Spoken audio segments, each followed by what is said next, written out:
Коригирана ќе биде новата производна цена на оризовата арпа до крајот на неделата. Ваква најава добиле кочанските оризопроизводители кои имале средба со надлежните од Министерството за земјоделство во текот на минатата недела.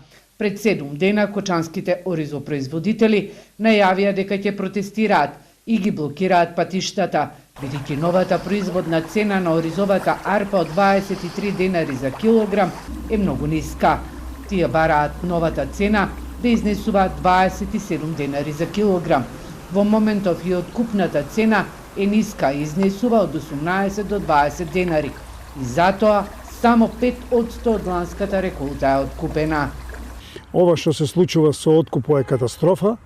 Во амбарите ни стое комплетно реколта од 25 ни стое скоро целата, дали 5% е земано, откупувачите не откупуваат и така сме доведени во многу тешка ситуација.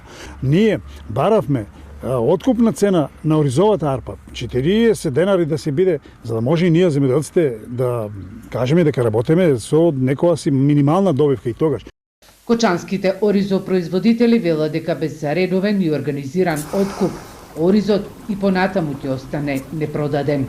Со редовен откуп да започнат откупувачите, бидејќи и да имаме цена, доколку откупувачите не ни го земат родот, ние повторно ќе ни стое во амбарите. За сега имаме информација дека околу 5% е откупено.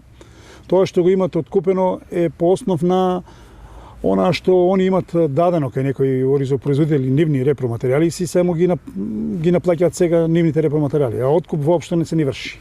Максимо вели дека на терен веќе се превземаат одредени мерки, а ќе следуваат и санкции против откупувачите, доколку се утврдат неправилности. Според проценките од ланската реколта, произведени се од 20 до 24.000 тони оризова арпа.